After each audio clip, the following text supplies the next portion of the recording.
pessoal falou que eu tenho que fazer uma especialização, que a palavra minha está muito macia. E nós falamos sobre servidão cristã. Ser servo é estar disponível e fazer as tarefas que nos são apresentadas com excelência. O versículo que ficou na semana passada, para a nossa meditação, Colossenses 3:22, falando sobre servidão. Servos, obedecei em tudo aos vossos senhores deste mundo, não quando vigiados, como para agradar a homens, mas em simplicidade de coração, no temor do Senhor.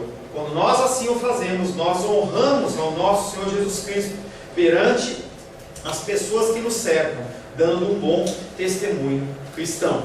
A palavra de hoje tem como texto, como título, senhorio cristão. É diferente de servidão cristã. Nós estamos agora falando do senhorio cristão e da intercessão pelos santos. Quero convidar você a abrir a palavra de Deus no livro de Colossenses, capítulo 4. Nós estamos iniciando nessa noite o estudo de Colossenses, capítulo 4. Já te aviso que esse capítulo vai ser bem rapidinho, porque se você observar o Colossenses capítulo 4, você vê que a partir do capítulo do verso 7, ele está encerrando a carta dele, ele está mandando, despedindo de todo mundo, mandando saudação para todo mundo. Então vai ter pouco assunto ali para a gente discutir. Então vai ser bem rápido esse texto. Continue em oração, porque eu ainda não decidi se nós vamos começar a ministrar após Colossenses, João ou Romanos. Estou tendendo bastante para João. Vai ser uma exposição longa, mas eu creio que vai ser muito interessante, porque vai falar do Evangelho do nosso Senhor Jesus Cristo a partir da figura de João, o discípulo amado. Glória a Deus por isso. Colossenses capítulo 4, nós vamos fazer a leitura do verso 1 em diante. Assim diz a palavra de Deus: Senhores, tratai os servos com justiça e com equidade, certos de que também vós tendes Senhor no céu. Perseverai na oração, vigiando com ações de graças. Suplicai ao mesmo tempo também por nós, para que Deus nos abra a porta à palavra, a fim de falarmos do ministério de Cristo, pelo qual também estou algemado, para que eu o manifeste como devo fazer. Portai-vos com sabedoria para com os que são de fora. Aproveitai as oportunidades. A vossa palavra seja sempre agradável, temperada com sal, para saberes como deveis responder a cada um. Quanto à minha situação, Tíquico, irmão amado e fiel ministro e conservo no Senhor, de tudo vos informará. Eu vos envio com o expresso propósito de vos dar conhecimento da nossa situação e de alertar o vosso coração. Em sua companhia vos envio Onésimo, o fiel e amado irmão, que é do vosso meio. Eles vos farão saber tudo que por aqui ocorre. Saúda-vos Aristarco, prisioneiro comigo, e Marcos, primo de Barnabé, sobre quem recebestes instruções, se ele for ter convosco acolhei-o. E Jesus, conhecido por justo, os quais são os únicos da circuncisão que cooperam pessoalmente comigo pelo reino de Deus. Eles têm sido o meu lenitivo. Saúda-vos Epáfras, que é dentre vós servo de Cristo Jesus, o qual se esforça sobremaneira continuamente por vós nas orações, para que vos conserveis perfeitos e plenamente convictos em toda a vontade de Deus. E dele dou testemunho de que muito se preocupa por vós, pelos de Laodiceia e pelos de Hierápolis. Saúda-vos Lucas, o médico amado, e também Demas. Saudai os irmãos de Laodiceia e Ninfa, e a igreja que ela hospeda em sua casa. E uma vez lida essa epístola perante vós, providenciai para que seja também lida na igreja dos Laodicenses, e os dos de Laodiceia, lede-a igualmente perante vós. Também dizei a Arquipo, atenta para o ministério que recebeste do Senhor para o cumprires. A saudação é de próprio punho, Paulo. Lembrai-vos das minhas algemas, a graça seja convosco. Palavra do Senhor, amém? Senhor, lemos a Tua palavra que é rica, a Tua palavra que é mais eficaz, Pai querido, como uma espada de dois gumes, Pai. Ela é capaz, Pai querido, de separar as nossas emoções, separar os intentos do nosso coração. A Tua palavra é aquela que nos expõe ao Deus verdadeiro. Nós, Pai querido, carecemos da Tua palavra. Vivemos num mundo tenebroso, vivemos num mundo pecaminoso, que jaz no maligno, e caminha, Pai querido, para uma destruição, caminha para a apostasia. Temos visto, Pai querido, através dos jornais, através das mídias, Pai querido, como o ser humano tem se degradado, como tem decaído, Pai querido, o senso de moral, o senso de humanidade, senso esse pregado pelo Senhor através do amor ao próximo. Mas, Pai querido, nós só estamos aqui, só somos diferentes, porque o Teu Espírito é sobre nós, Pai. Não afaste de nós o Teu Espírito, Pai. Não permita, Senhor, que nós andemos em engano, que andemos, Pai querido, em lugares, Pai querido, que nos tragam tropeço, através da Tua palavra que é luz, a Tua palavra que é verdade, Pai. Nós entregamos as nossas vidas nesta noite para esse mistério. Pai querido, eu coloco a minha vida em especial na Tua presença, pedindo a luz do Senhor, para trazer um recado santo aos corações, e que os corações possam, Pai querido, em nome de Jesus, estar aptos, através do Teu Espírito, através do Espírito ensinado, receber a palavra, Pai querido, como consolo, como conforto, como exortação, em nome de Jesus. Amém. Amém. Começamos Colossenses capítulo 4. Colossenses capítulo 4 está fechando um ciclo de meditações, e nós vamos ainda caminhar 1 ou 2 domingos ainda com ele, mas foi um tempo de bastante aprendizado, pelo menos para mim, creio que para você também. Se você assistiu todos, ou se você assistiu um, a palavra de Deus, ela é completa e ela dá o recado dela conforme você a ouve. Então, independente de você ter ouvido todas as exposições ou não, você foi edificado, porque a palavra foi, pelo menos, tentada, através da minha parte, ser ministrada com fidelidade. E eu clamo ao Espírito Santo que me conceda essa bênção e mais esta noite. Colossenses capítulo 4, verso 1 é o primeiro versículo que nós vamos meditar, e diz o seguinte: Senhores, tratai os servos ou escravos com justiça e com equidade, sabendo que também vós tendes um Senhor no céu. Quando fala em equidade, você entenda como igualdade, como semelhança. Os senhores, com ar de superioridade, como que olhando para baixo, desprezavam a condição dos servos. Você sabe com quem ele está falando? Será que é com os senhores que têm muitos empregados? Pode estar falando comigo ou com você. Tem pessoas que estão abaixo de você e que muitas vezes você despreza. Que você olha para ela numa posição como se você fosse superior a ela, mesmo como cristão. Você acha que como cristão você é melhor. Você acha que por ser cristão você tem algo de bom e por isso você pode sobrepujar as pessoas. Eu falo bastante isso com os meus alunos de teologia. O que você aprende é para você trabalhar na sua vida.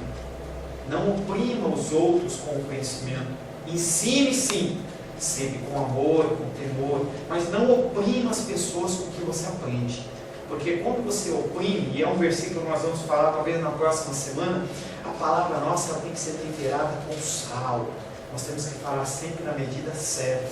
Porque o objetivo nosso é que as pessoas elas venham se converter, recebam a palavra e sejam edificadas como nós o somos. E isso é um benefício do Senhor sobre as nossas vidas. Mas quando nós nos posicionamos como senhores acima de outras pessoas, nós desprezamos aqueles que estão abaixo, aqueles que conhecem menos, aqueles que estão numa posição talvez de faxineira na nossa casa, ou de uma pessoa que presta um serviço a nós. Tem pessoas que quando têm contato com pessoas que o servem, tratam como se ele fosse um obrigado, ou um empregado. Você sabe com quem você está falando? Você sabe quem que paga o seu salário?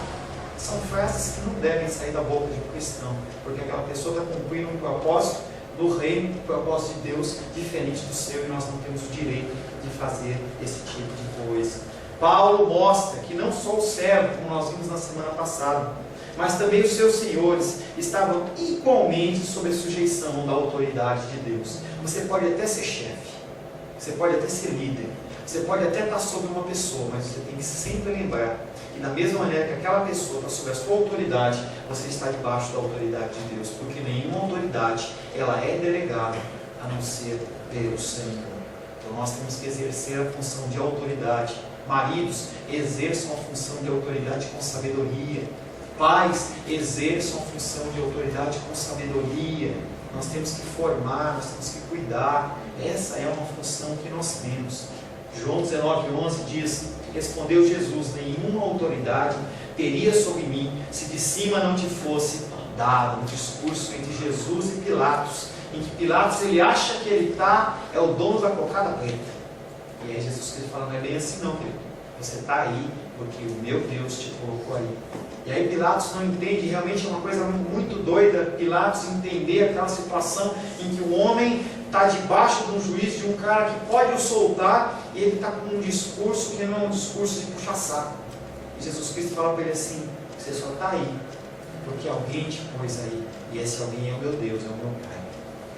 Daí Paulo fazer a menção da equidade ou igualdade. Igualdade mútua e não unilateral, não é só uma via de uma mão só. Isso demanda um respeito de uma parte e um respeito do outro. O meu pai ele tem uma frase que é bem correta, que é: o meu direito, ele acaba quando começa o seu. Nós temos que entender que nós temos direitos sim, mas nós também temos responsabilidades. Nós temos obrigações. Nós temos que respeitar as pessoas para que nós sejamos respeitados. Nós vivemos num país que é um país de origem laica, ou seja, todo credo e toda adoração nesse país, ele é permitido. Nós não temos que fazer como alguns grupos de cristãos têm feito, a gente tem visto na televisão e na internet, que eles entram nas igrejas católicas e saem quebrando as imagens, simplesmente porque eles não concordam. Ou como os muçulmanos, que lá na terra deles, eles pegam o Alcorão literalmente, eles saem quebrando todas as figuras que eles entendem de adoração. Nós temos que ser submissos ao nosso Deus. É somente Ele que é Deus, mas nós temos que ganhar as pessoas pelo amor, não pela violência, não pela força e nem pela violência, mas pelo Espírito. E o Espírito, ele não violenta ninguém, ele trabalha com amor. No tratamento dos seus escravos, as leis conferiam ao Senhor um poder quase universal. Naquela época, uma pessoa que tinha escravos, que tinha servos, ele fazia o que queria. Se quisesse matar, inclusive, ele matava e ninguém falava absolutamente nada. Chegava ao ponto do imperador romano, ele ter que editar leis para que as pessoas diminuíssem o grau de tirania. O imperador do Império Romano, ele tinha que frear a maldade no coração dessas pessoas, que maltratavam os seus servos de tal maneira que chegavam até à morte. A crueldade dos senhores chegava a um limite inexprimível. Deus não concede aos senhores nenhum poder sobre eles, além do que é consistente pela lei do amor. Quando tecemos juízo a respeito de uma causa, normalmente nós somos tendenciosos para nós mesmos. Por exemplo, Dilma Rousseff, nossa presidente, falava isso pela manhã. Se eu perguntar no particular, ou se a gente fizer um grupo, formos falar do nosso governo, falarmos dos nossos governantes, provavelmente você vai tecer um comentário do tipo: ladrão, esse povo é tudo ladrão, eles desfalcam, faz isso, faz aquilo. Mas a gente esquece que se a gente tiver a oportunidade de estar num cargo como esse, a gente vai fazer a mesma coisa. Que é isso, pastor? É só dar poder para você, para comissionar 10 pessoas, para ganhar 5, 10 mil reais. E eu pergunto para você: você vai convidar o teu irmão? Você vai convidar um tio, um pai, uma mãe, um filho, alguém que está desempregado? Ou você vai contratar um profissional de fora? Dificilmente você vai fazer isso. Quando eu falo isso, eu falo por mim. Eu falo por mim. A gente olha primeiramente por nós. A gente tende a dobrar a lei ao nosso favor. Cuidado quando você exerce esse tipo de juízo, de balança dupla, porque Deus odeia isso. Provérbios 11:1 fala: balança enganosa é abominação para o Senhor. Lembre-se que quando ele fala de abominação, ele fala de pecados de feitiçaria, de idolatria. Então você ter um juízo diferente com uma pessoa ou com uma outra é abominação para o Senhor, mas o peso justo para o Senhor é o seu prazer. Paulo evoca um princípio muito diferente do que as pessoas estavam acostumadas: o princípio do dinheiro, o princípio do poder, e ele substitui isso pelo poder, pela legitimidade do amor. A condição de senhores e servos não é igual e nunca vai ser. mas há um certo direito mútuo entre eles, principalmente em relação à autoridade, como nós falamos. Paulo afirma que os senhores estão enganados se eles pensam que, da mesma maneira que eles tratam as pessoas de uma maneira diferente, ou como você trata de maneira diferente as pessoas, Deus ele também vai, não, eu vou privilegiar os mais ricos, eu vou privilegiar aquele que tem mais posses, aquele que dá um dízimo maior. O Senhor não vai privilegiar, o Senhor ele não faz acepção de pessoas.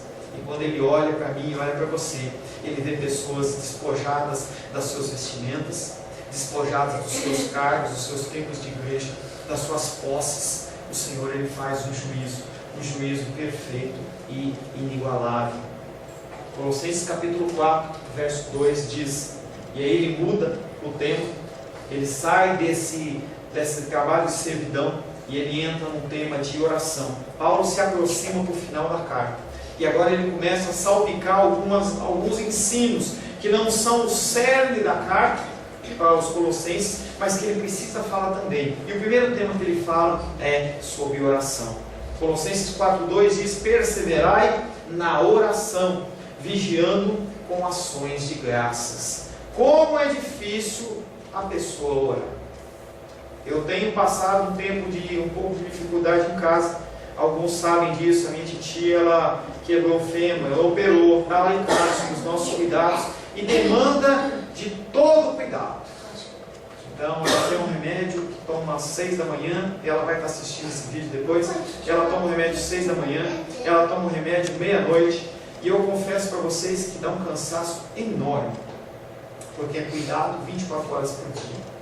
E eu olho para o Senhor e falo: Senhor, me perdoa, porque eu tenho pecado em orações, eu tenho deixado de orar, eu tenho orado bem pouco, porque o cansaço físico, o estresse é uma coisa muito preocupante, e eu entendo isso. Então eu entendo, entendeu? Apesar de ser minha função, ligar para você, entendeu? Você não veio, eu ligo, mando mensagem e tal. Eu entendo que tem situações na nossa vida que nos levam a um pseudo-esfriamento.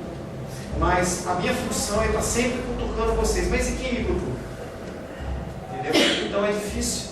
Mas a nossa obrigação é estar sempre perseverando em oração, crendo que o Senhor ele está no controle de todas as coisas. Nos textos anteriores, havendo Paulo falado a respeito da palavra, o apóstolo agora ressalta a importância da oração, pois, como nós falamos, a palavra e a oração andam de mãos dadas, e a palavra é Deus falando conosco, e a oração é você falando com Deus.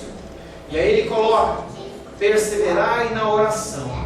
A oração é a sua expressão, é a minha expressão mais importante de um novo convertido. Você orar. Uma pessoa que ora é um sinal de que uma pessoa ela é convertida. E eu não estou falando necessariamente você parar, ajoelhar, levantar, juntar as mãozinhas. Eu estou falando de você ter uma vida de oração, de você, durante o seu dia, você está em pleno contato com o Senhor. Eu lembro que uma vez a minha esposa ganhou um livro do meu pastor lá de São Paulo, que eu dei para alguém, emprestei esse livro, e a pessoa nunca me devolveu. Que ela possa ser extremamente abençoada com o livro. Mas era um livro que falava de duas pessoas que elas oravam 24 horas por dia. E eu fiquei olhando aquele testemunho do livro e falei assim: como é que essa pessoa consegue?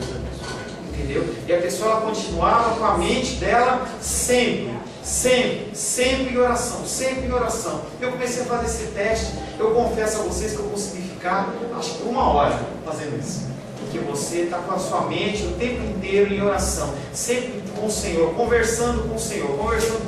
E é uma coisa muito diferente, mas é difícil, porque qualquer coisa quer roubar a nossa atenção. Tudo demanda a nossa atenção. Oração é um meio de se obter para nós mesmos e para os outros a satisfação das necessidades, tanto físicas como espirituais. Oração, ele é o canal. Então, se você quer alguma coisa, peça ao Senhor. Ele, com liberalidade, vai dar. Se for da vontade dele, se for seu bem, vai se cumprir o propósito dele. Ele vai dar. A oração também é uma arma divinamente designada contra os ataques do diabo e seus demônios. É uma arma de guerra, a oração. É uma arma, uma forma de você se proteger, em especial se você orar a palavra. A oração também é um veículo de confissão de pecados. Através da oração você pede perdão ao Senhor. Você pode chegar ao Senhor e falar: Senhor, me perdoa por isso e aquilo. É uma função do crente pedir perdão, confessar os seus pecados. A gente vive num mundo de Facebook, de WhatsApp, em que às vezes você parece que tem muitos amigos, mas você não tem muitos. Mas acha alguém para que você possa confessar os seus pecados, para que você possa conversar sobre os seus pecados. Às vezes você não está confessando ainda, mas apenas de você conversar já alivia um pouco o teu coração. Você recebe direções e diretrizes. Eu me coloco à tua disposição. Algumas pessoas me ligam desse grupo que está aqui e outras: pastor, eu quero falar, posso falar? E aí a pessoa vai falando, vai abrindo o coração, e aí a gente dá um recado do Senhor, não necessariamente o que ela quer ouvir. Alguns não retornam a falar mais, porque a gente não fala o que ela quer ouvir, mas a pessoa ela fica livre para esse tipo de canal, de confessar os seus pecados.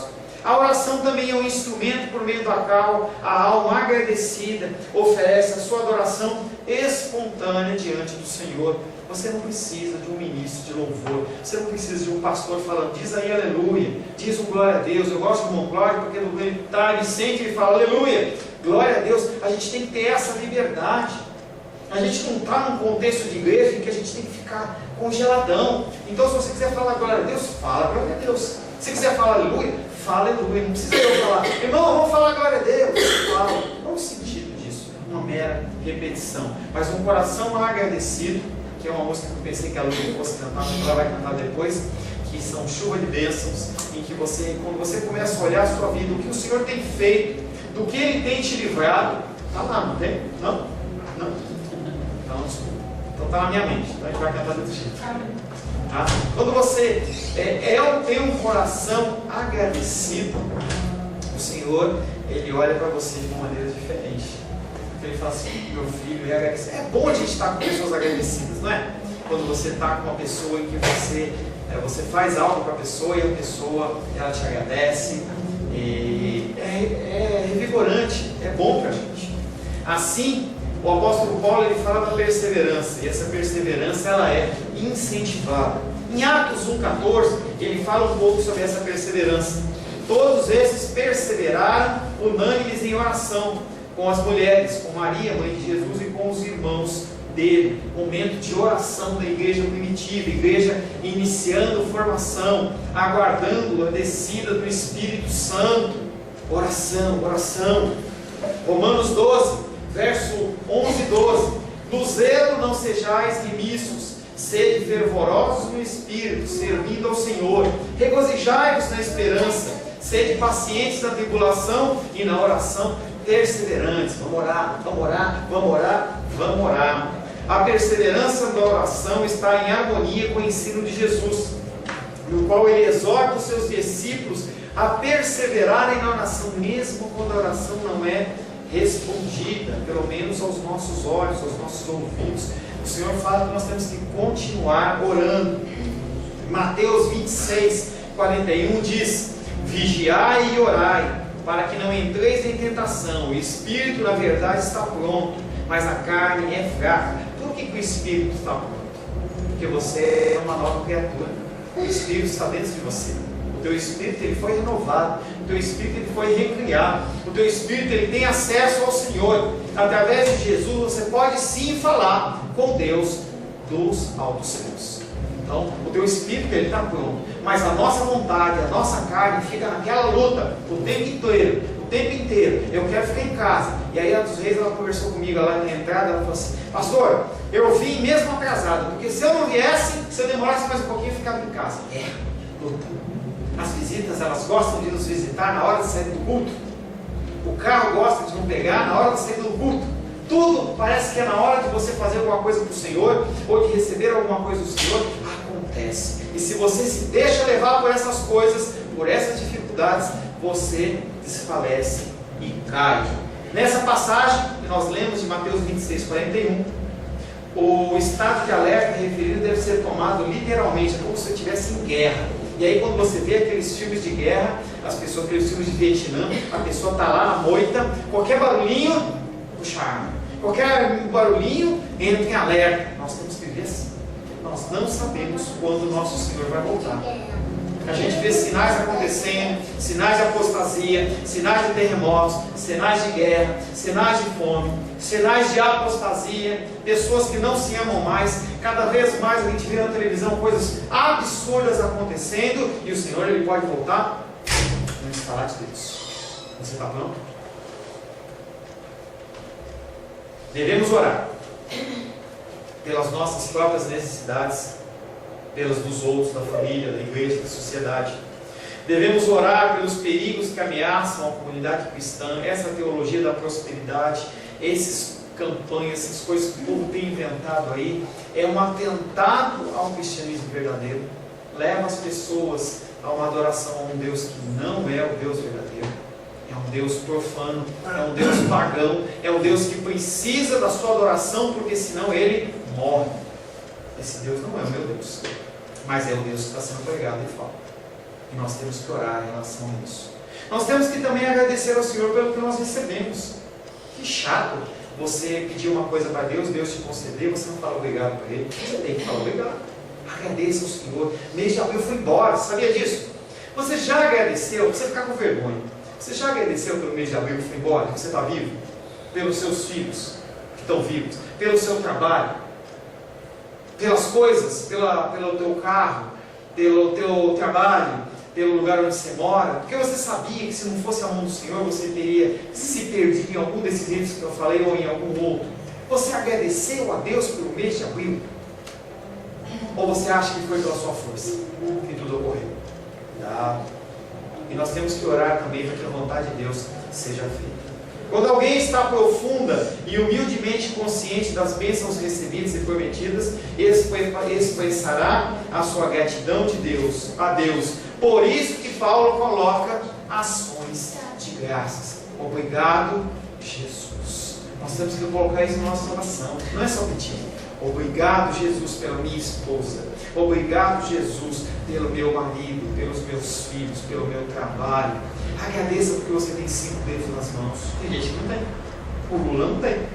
Agradeça porque você tem 2 mãos. Agradeça porque você tem 2 braços. Agradeça porque você enxerga, porque você ouve, porque você consegue falar, porque você sente cheiro. Eu não sinto muito não, minha esposa sente mais. Mas agradeça porque você tem olfato. Agradeça porque você pode caminhar com a minha tia lá em casa, lá, e tendo que se movimentar apenas com a gente, cadeira de roda, ela não pode se movimentar. Você tem motivos para agradecer. Agradeça.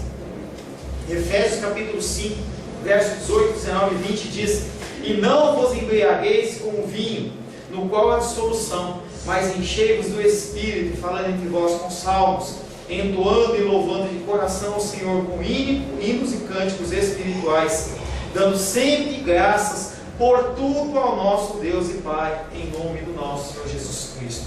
Agradeça a Deus pelo que você tem recebido. Seja grato ao Senhor. Essa semana e na semana passada, Paulo se dirigiu a grupos específicos. Falou com filhos, falou com maridos, falou com esposas, falou com servos, e essa semana nós falamos sobre os senhores. Deve-se conservar em mente que o homem que emitiu essa diretiva, que emitiu esse mandamento, esse ensinamento, ele não estava dançando a Macarena, nem estava ali num momento de festa. Esse homem não estava no regalo da vida, esse homem não estava comendo do melhor da vida, ele estava preso. Lembra da Macarena, né? Ele estava preso. Esse homem estava sofrendo, ele comia pão de dores. Ele vivia num lugar que provavelmente era um lugar úmido, era um lugar que não tinha iluminação, ele não podia ter contato com as pessoas que ele amava, ele estava com o direito de ir e vir dele bloqueado, as pessoas maltratavam ele, escarneciam dele, e ele fala que a gente tem que fazer isso, e ele dá o exemplo. Filipenses capítulo 1, verso 12, 13 e 14, fala sobre esse período do apóstolo Paulo. Quero ainda, irmãos, cientificar-vos de que as coisas que me aconteceram têm antes contribuído para o progresso do Evangelho. Esse homem não está pedindo oração por ele está pedindo oração pelo avanço do Evangelho. Quero ainda, irmãos, cientificar-vos de que as coisas que me aconteceram têm antes contribuído para o progresso do Evangelho, de maneira que as minhas cadeias em Cristo se tornaram conhecidos de toda a guarda pretoriana, de todos os demais. Testemunho. As pessoas olhavam para Paulo e falavam assim: esse cara está preso, está dando glória a Deus. O que tem de diferente nisso aí? Os outros reclamam da comida, ele não reclama. Ele não reclama de nada, ele só dá glória a Deus. Vira e mexe, esse cara começa a cantar aí. Que maluquice, que religião é essa? É um testemunho que o Senhor espera de mim e de você. As minhas cadeias em Cristo se tornaram conhecidas de toda a guarda pretoriana. Eram os soldados mais violentos, eram os soldados mais eficazes de Roma, guarda pretoriana, e de todos os demais. E a maioria dos irmãos, estimulados no Senhor por minhas algemas, ousam falar com mais desassombro a palavra de Deus. Através do teu testemunho, as pessoas vão falar de Cristo. Através do teu proceder, as pessoas vão falar de Cristo. Pode ser que você não fale, mas as pessoas olham para você e falam assim: porque fulano, porque Beltrano, porque ciclano está dando um bom testemunho, então se ele faz, eu posso fazer. E aí um exemplo que eu já dei para vocês, vou dar de novo. Quando eu era lá em São Paulo, eu era novo convertido, e aí eu entrei na igreja sem saber muito bem o que podia fazer, o que não podia fazer, e tinha um irmão lá que ele dava os glória a Deus, aleluia, Zé Maria, dava os glória a Deus, aleluia, aqueles gritão, e eu falava: esse cara está querendo aparecer. Daqui a pouco eu estava com ele, gritando. Ele gritava de um lado e gritava do outro. Aleluia! Glória a Deus! Glória a Deus! Aleluia! E eu dançava, pulava. E aí um dia eu cheguei para esse irmão e falei assim: irmão, me perdoa. Eu falei: por que, Paulo? Não, porque quando eu te conheci, eu olhava, você dava os seus gritões lá, mas eu percebi que a partir do que você faz, eu também posso fazer. E eu comecei a falar também: glória a Deus, aleluia. E aí ele falou assim: então eu tenho que pedir perdão também para você, porque eu vi você pulando e dançando, esse cara está querendo aparecer também. E aí a gente ficou bem ali, entendeu? Nos confessamos os nossos pecados, mas na verdade o nosso testemunho, ele gera vida na vida dos outros. Não gera fé, mas gera vida. Gera que você pode fazer sim algo, você pode fazer a diferença. Dê testemunho do que Deus tem feito na sua vida. Com base no pensamento tão lindamente expresso em Romanos 8, 28, que diz: sabemos que todas as coisas cooperam para o bem daqueles que amam a Deus, daqueles que são chamados segundo o seu propósito. Ou seja, tudo que você passa glorifica a Deus. Tem algum motivo. Você pode não entender, mas tem um motivo. A gente tem passado umas lutas, dificuldades, a Rosália tem comentado com a gente. Tem propósito, Rô. O que é, não sei. A nossa mente não entende. Os nossos pensamentos não são os pensamentos de Deus. O Senhor, Ele tem os seus meios, os seus caminhos para fazer todas as coisas. E a gente tem que aguardar o tempo do Senhor. Não adianta você querer forçar nada, porque você não consegue. Você só fica ansioso e angustiado, porque você quer ver o mover de Deus, mas não é o tempo. Não é o tempo. Eu lembro que meu pastor ele dava um exemplo que borboleta, quando ela está para nascer, você vê, se você olhar um casulo, você vê essas reportagens assim, Discovery, assim, ou então no Fantástico, ou coisa assim. A borboletinha está lá no casulo e ela começa a fazer as forcinhas dela lá, e aí com muito esforço ela rasga aquele invólucro, aquela cápsula onde ela está. E aí ela vai se esforçando até que ela consegue sair dali, ela vai e voa. Se você ajudar ela a nascer, ela morre. Ela morre, porque ela tem que fazer esse esforço todo para, eu não sei como é a respiração da borboleta, mas todo o sistema dela, entendeu, de circulação, todo o sistema dela tem que funcionar. A partir do esforço começa, os órgãos vão se movendo, e é assim que funciona. É assim que funciona. Então tudo acontece segundo o propósito do Senhor, e nós temos que aprender o tempo de Deus. Qual é a nossa função? Orar todo o tempo. Você tem que perseverar.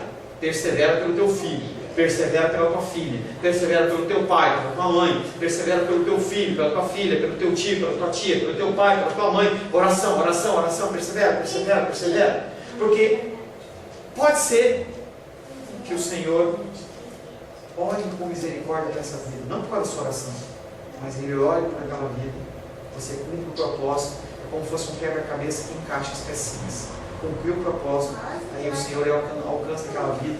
Talvez você não veja, mas talvez você veja. Nossa função é apenas confiar e orar. O último versículo que nós vamos ver, Colossenses capítulo 4, versos 3 e 4, que diz: ao mesmo tempo, orai também por nós, para que Deus nos abra uma porta para falar. Esse homem está pedindo oração para ele. Você já viu uma coisa dessa? Você ir numa reunião de oração e você fala assim, ora por mim, não, deixa eu orar por você. Normalmente a pessoa vai na reunião de oração e ela quer, ora por mim, eu quero que ora por mim, estou precisando disso, daquilo outro. Vamos orar? Não, irmão, eu não sei orar. Mas eu sei pedir. E aí o apóstolo Paulo está falando, ao mesmo tempo, orai também por nós. Agradece a Deus, mas ora por nós, para que Deus nos abra uma porta à palavra, para falarmos do mistério de Cristo, pelo qual estou preso, para que eu consiga explicá-lo como se deve. Estamos cientes da importância e eficácia da oração. O apóstolo Paulo sabia que era importante a oração e de sua própria necessidade, sentiu-se profundamente desejoso de ser auxiliado por eles em orações. O Senhor nos designou a oração, a obrigação de orarmos uns pelos outros, mas também devemos fazer a nossa parte, buscar o auxílio de oração dos outros. Nós temos que fazer isso também. Não acha que você vai vencer sozinho, querido. Não acha que você vai vencer sozinho. Entre em contato com pessoas que são fiéis e peça ajuda em oração, sim. Faça a sua parte. Não entra naquele contexto assim, eu vou esperar só o outro orar. Tem um pastor lá em São Paulo que eu vi na televisão que ele falava assim, hoje é dia do jejum, você vem aqui para a igreja, mas você não precisa fazer nada não, quem vai jejuar sou eu. Coisa legal. É melhor que você ir num restaurante, você vai no restaurante e vê a carta de vinhos, e vê o cardápio, você pede a comidinha lá, e a pessoa te coloca a comidinha, você vai e come, que coisa maravilhosa. A palavra de Deus, a parte espiritual não funciona assim, você tem que fazer sim a sua parte. Ele toma a própria vida como uma questão secundária. O apóstolo Paulo na prisão, ele estava passando por risco de vida, e ele fala assim, isso não é importante. O importante é a promulgação do Evangelho. Mateus capítulo 10, 19 e 20 diz, e quando vos entregarem, não cuideis em como ou que haveis de falar, porque naquela hora vos será concedido o que haveis de dizer, visto que não sois vós que falais, mas o Espírito de vosso Pai é que fala em vós. Você sozinho não consegue. Entenda isso. Você não consegue, você precisa do Senhor. Ele é, o Espírito Santo, Ele é o meu auxiliador, o seu auxiliador, o meu consolador, o seu consolador. Quando a dificuldade vem, você precisa se render a Ele. Renda-se à cruz, se prostre perante a cruz, abaixe sua cabeça e fala, Pai, eu não consigo, eu preciso da sua ajuda. Por que você é tão cabeça dura? Achando que você vai resolver? Tem uma série nova que está para inaugurar na televisão, que eu vi, não sei que canal que é O Sócio. E aí mostra o cara num carrão vermelho, bonitão, conversível, e diz assim que muitos negócios dos Estados Unidos, eles, todo dia, eles falem. E aí mostra um monte de gente chorando, porque eles não conseguem lidar com a situação, e aí eles estão num estado de quase falência. E aí chega esse homem e fala assim, olha, num caso lá, eu estou fazendo um cheque de $500 mil, mas a partir da semana que vem, quem manda sou eu. Você não precisa de um cheque de $500 mil. Você precisa apenas se render ao Senhor. Render-se apenas ao Senhor. E aí o apóstolo Paulo, para completar, ele fala como se deve. Explicá-lo como se deve. Esse pensamento que nós temos, Deus conhece o coração. Principalmente a gente vê isso no louvor. Glória a Deus, não tive que fazer isso, não falar isso com eles ainda. Nem eles falaram para mim. Em que a pessoa não se prepara para a ministração da palavra, não se prepara para o evangelismo, não se prepara para o louvor, não se prepara para a obra do Senhor, e aí ele fala assim, não, Deus conhece, o meu coração conhece e sabe como você se envergonha. Porque você teve tempo, você tem tempo para fazer uma série de coisas, mas quando é obra do Senhor, você deixa para a última hora. Você deixa para a última hora. Essa frase, Deus conhece o coração, não é bíblica, no sentido que nós usamos, porque nós temos que fazer todas as coisas com um privilégio, como feito a Deus, e com excelência, sempre de uma maneira perfeita, seja na escola, seja na família, seja no trabalho, onde quer que seja, você tem que ser excelente. Mas eu não consigo. Busque a excelência, busque fazer o melhor.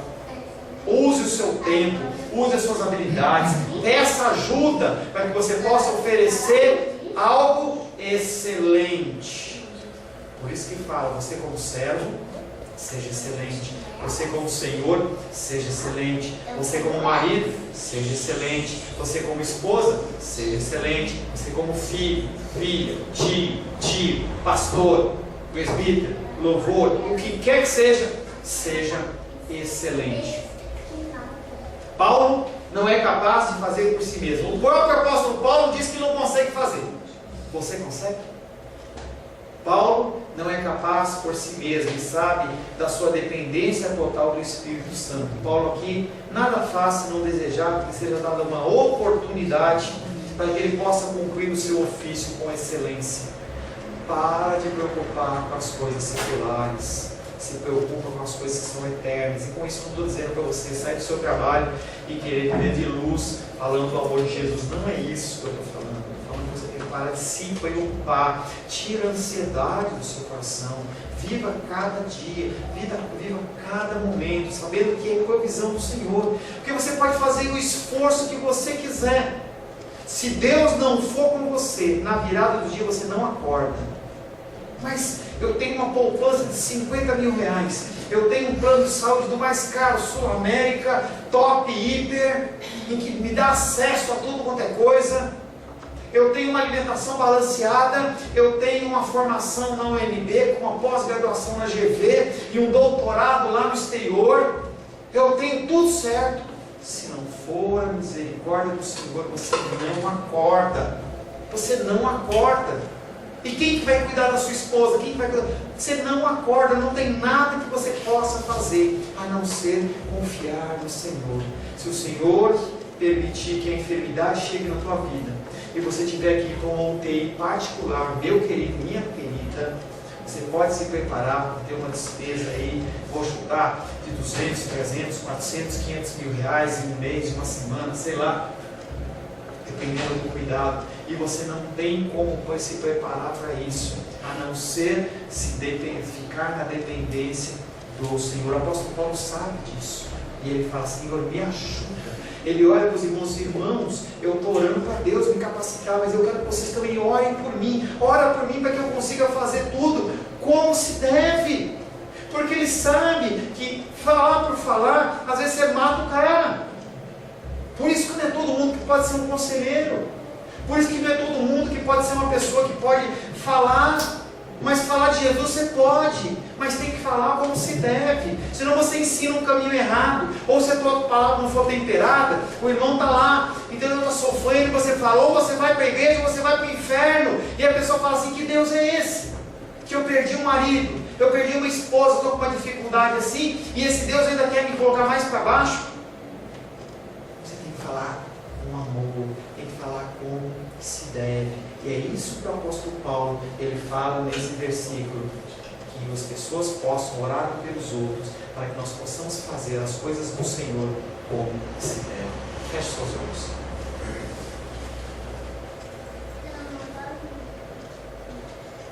Senhor Deus, te louvamos, te adoramos e te bendizemos. A tua palavra é viva e eficaz. A tua palavra, Pai querido, é o alimento no qual o nosso espírito necessita. Nós, Pai querido, nessa noite queremos pedir ao Senhor que tudo que foi falado possa ser filtrado pelo teu precioso sangue que foi cantado nesta noite. E nós possamos, Pai querido, receber impregnados nos nossos corações os teus ensinamentos. Que nós possamos, Pai, ter gravado no nosso coração, como diz em Ezequiel, não apenas na nossa mente, mas gravado no nosso coração. Que nós possamos, Pai querido, seguir os teus caminhos, seguir, Pai, os teus ensinamentos. Se como pais, se como mães, filhos, filhas, pastores, presbíteros, músicos, trabalhadores, servos, senhores. Que nós possamos glorificar, exaltar e bendizer o teu santo nome, Senhor. Ensina-nos, Pai querido, a caminhar no caminho que o Senhor deseja que nós caminhemos. Constrange-nos através do Espírito Santo de Deus, aquele que vem para nos convencer-nos do pecado, do juízo e da justiça. Em nome de Jesus. Amém.